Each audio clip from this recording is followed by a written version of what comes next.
Hello children, today our topic of discussion is treatment of discounts in case of single column cash book. Okay, now as you all already know that cash book we record only the cash transaction, that means the cash purchase and cash sales. Okay, so since discount is not really received in or really realized in terms of cash, so we will be recording the discounted portions of these transactions separately in the journal.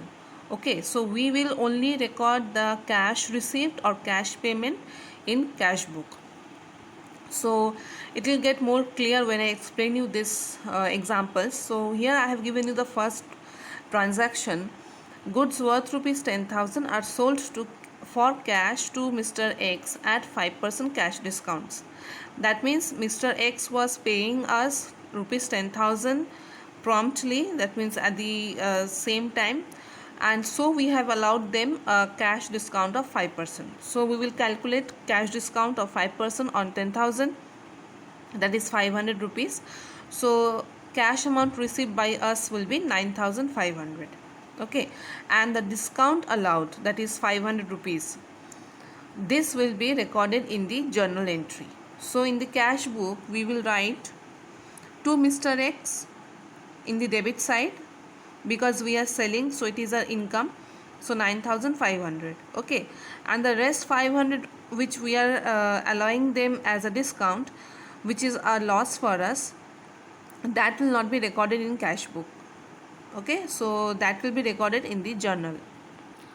So the journal entry for the first transaction goes like this way: discount allowed account debit 500 to Mr. X account 500. Okay, now we'll move on to the another example where we have done purchase of goods in and received a discount. So the second transaction is purchase goods from Y Limited in cash for rupees 20,000 and received a discount at the rate 2%. So that means how much money we have to pay them is 20,000 minus 2% of 20,000, 400. So we are paying them as a net value of 19,600. Okay, so this 19,000 will be recorded in the credit side of cash book. Why credit side? Because we are purchasing, so the cash is being paid to them, so it is decreasing the cash value, so it is recorded in the credit side of cash book, right? 19,600 by the name of Y Limited account, and the rest 400 rupees which we have received a discount, so in this case this is a gain for us, so this will be recorded in journal separately. So the journal entry goes like this: Y Limited account debit to discount received 400 400. Okay, so this is all about the treatment of discount in case of single column cash book. If you face any problem, kindly ask me your doubts. Thank you children.